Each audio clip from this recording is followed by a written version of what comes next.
हरियाणा राज्य के रेवाड़ी जिले में गुरुजी पंडित प्रदीप मिश्रा जी द्वारा आरती शिव महापुराण कथा शुरू हो गई है। यह 5 दिवसीय शिव महापुराण कथा है जो कि 19 से 23 मार्च 2024 तक आस्था और यूट्यूब के माध्यम से देखी जा सकती है। आज 22 मार्च आरती शिव महापुराण कथा के चौथे दिन की कथा में गुरुजी ने कुल 6 पत्रों की जानकारी दी है और उनके माध्यम से कुछ उपाय भी समझाए हैं। सभी की जानकारी हम आपको इस वीडियो के माध्यम से प्रदान करने वाले हैं। अगर आपने आज की कथा नहीं सुन पाई है तो आज की कथा के सभी पत्रों की जानकारी आपको इस वीडियो से प्राप्त होने वाली है। बढ़ते हैं आज की कथा के पहले पत्र की ओर। अनीता भाटी जी फरीदाबाद से पत्र लेकर आई जिसमें उन्होंने लिखा, भोलेनाथ जी पर 1 लोटा जल चढ़ाने का वर्णन करना चाहूँगी। मुझे एक गठान हो गई जिसकी जांच कराई तो डॉक्टर ने मुझे कैंसर बता दिया। तभी मैंने दूसरे डॉक्टर को दिखाया तो दूसरे ने भी कैंसर बता दिया। मुझे ब्रेस्ट कैंसर हो गया। फिर मैंने ऑपरेशन करवा लिया, सर्जरी करा ली।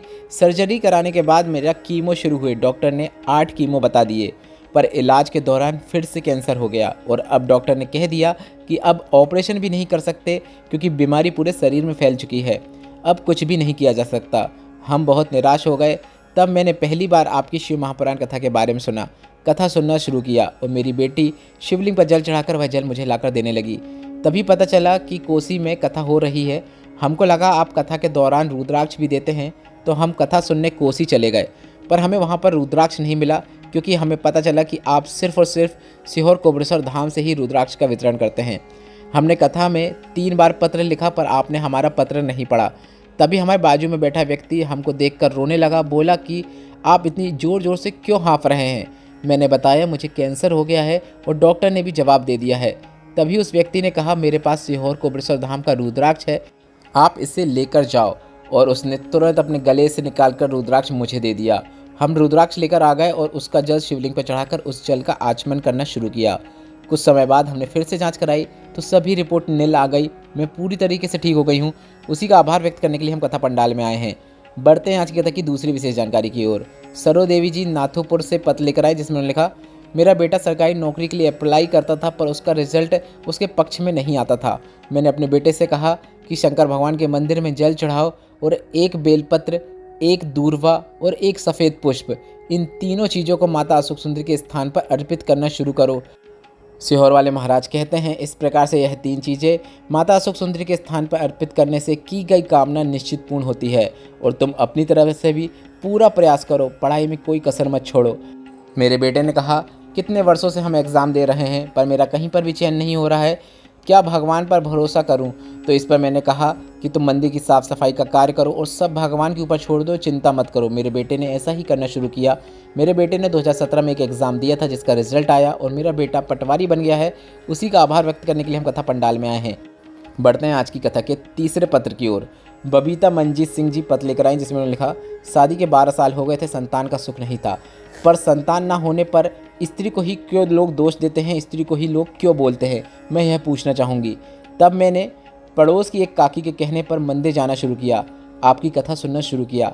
आसन लगाकर कथा को सुनती, हाथ में चावल लेकर कथा सुनने के बाद उन चावल को चींटियों के लिए और पक्षियों के लिए छत में डाल देती। मैंने यह नियम बना लिया और आपके बताए अनुसार सफ़ेद आंकड़े की जड़ का प्रयोग किया। बाबा से निवेदन किया, क्या सिर्फ स्त्री का ही दोष होता है और अब आपको ही लाज बचाना है। और 13 वर्षों के बाद बाबा की कृपा से पुत्र रत्न की प्राप्ति हुई है। उसी का आभार व्यक्त करने के लिए हम कथा पंडाल में आए हैं। बढ़ते हैं आज की कथा के चौथे पत्र की ओर।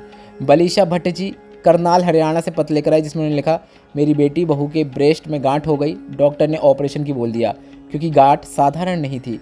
क्या करे समझ नहीं आ रहा था। तभी मोहल्ले की माताजी ने टीवी में कथा आती है वह कथा सुनने को कहा। बहू ने कहा, क्या कथा सुनने से बीमारी ठीक हो जाती है?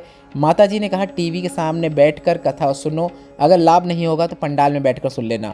और आपने बताया था कि रोग मुक्ति के लिए अगर घर पर ही शिव महापुराण कथा सुनना चाहते हैं तो टीवी के सामने बैठते समय जब आप कथा सुनते हैं तो एक कटोरी में आपको जल भर के रखना है, कथा का श्रवण करना है और कथा सुनने के बाद उस जल का आपको आचमन कर लेना है।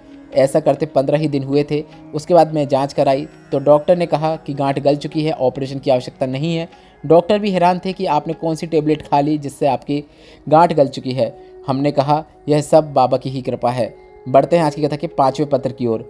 मनीषा वर्मा जी पत्र लेकर आए जिसमें उन्होंने लिखा, मुझे अचानक दर्द हुआ, डॉक्टर को दिखाया तो डॉक्टर ने एक गांठ बताई, डॉक्टर ने कैंसर बता दिया। इसके बाद डॉक्टर ने कहा कि ऑपरेशन जल्द से जल्द करना पड़ेगा क्योंकि बीमारी पूरे शरीर में फैलती जा रही है और डॉक्टर ने 1 महीने का समय दे दिया। डॉक्टर ने कहा कि अब 1 महीने का ही आपका जीवन बचा है। इसके बाद हम कुछ भी नहीं कर सकते। तभी आपकी कथा सुनना शुरू किया। रोज मंदिर में जाकर एक लोटा जल चढ़ाना शुरू किया। वो नंदी के पास बैठकर जल का आचमन कर लेते और बेलपत्र खा लेते। वो पति को सीहोर कोबरेश्वर धाम बेचकर वहाँ से रुद्राक्ष बुलवाकर उस रुद्राक्ष का जल भी शिवलिंग पर चढ़ाकर उस जल का आचमन करना शुरू किया। डॉक्टर ने 1 महीने का समय दिया था, आज 9 महीने हो गए हैं। बाबा ने सब संभाल लिया है। मैंने अभी जांच कराई है तो डॉक्टर ने कहा कैंसर अब ना के बराबर आपके शरीर में है। अगर व्यासपीठ की बेलपत्र मिल जाए तो मुझ पर भी भोलेनाथ की कृपा हो जाए। बढ़ते हैं आज की कथा की 6वीं विशेष जानकारी की ओर। सुमन जी महेंद्रगढ़ से पत्र लेकर आए जिसमें उन्होंने लिखा, मेरा बेटा 16 साल की उम्र में एक बड़ी बीमारी से ग्रसित हो गया। उसका ना हाथ हिल पाता था, ना पाँव हिल पाता था, ना वह उठ पाता था, ना चल पाता था। बहुत परेशान हो गए, सब जगह दिखाया पर कहीं से कोई आराम नहीं मिला। 5 साल तक मेरा बेटा बीमारी पर जूझता रहा, बीमारी से लड़ता रहा। टीवी में आपकी कथा सुनना शुरू किया। बाबा से कामना कर ली कि पशुपतिनाथ व्रत करूंगी अगर बेटा ठीक हो जाता है। मैंने व्रत करना शुरू किया। शिव पर जल चढ़ाकर वह जल बेटे को देना शुरू किया। वो बाबा की कृपा से मेरा बेटा पूरी तरीके से ठीक हो गया है। वह हिसार के मेडिकल कॉलेज में MBBS की पढ़ाई कर रहा है। उसी का आभार व्यक्त करने के लिए हम कथा पंडाल में आए हैं। आज की कथा में गुरुजी के बताए इन उपायों से और पत्रों से अगर आपको सुख की अनुभूति हुई है तो इस वीडियो को अभी लाइक करके कमेंट बॉक्स में हर हर महादेव जरूर टाइप कीजिएगा। श्री शिवाय नमस्तुभ्यम। हर हर महादेव।